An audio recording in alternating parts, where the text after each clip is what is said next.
Welcome back guys, this is Ashwin. In this video we are going to solve the problem insert a node at a specific position in a linked list.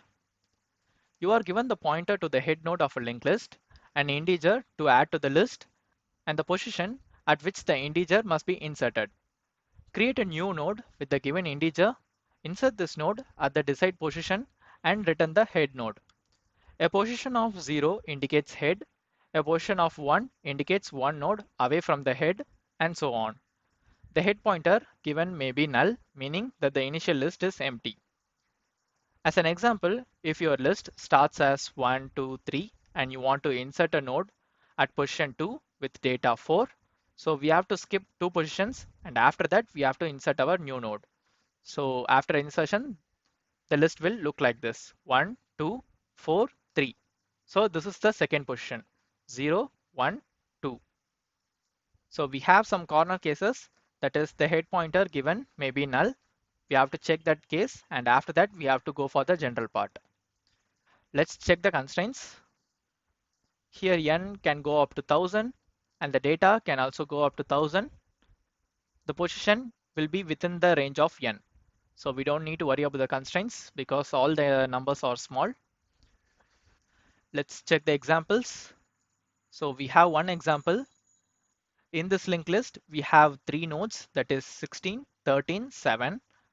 Now for this function, we have to insert 1 at position 2. So this is the initial list: 16, 13, 7. We have to insert 1 at the position 2. So we will skip 2 nodes and after that we will insert 1. The list will become 16, 13, 1, 7. Like this we have to do the operation. Okay, let's solve the problem now. Now we have to create a new node. Create a new node. Node equals, expand this tab, just copy this and paste it here. Now we have to pass the data as an argument. It will create a new node with the data in it. After that we need to check for the corner case, that is the head pointer may be null. If head equals none, we can assign the newly created node as the head pointer. So head equals node. So that is our corner case. Head pointer is null. Now for the else part, we have to create a temporary pointer as the head to do the operations. So temp equals head. Now we have to skip the nodes to reach the particular position. So skip the nodes to reach position. Initialize count equals 1 while temp not equals none and count less than position. So it will check whether the temp pointer is not equal to none and also it reaches the particular position.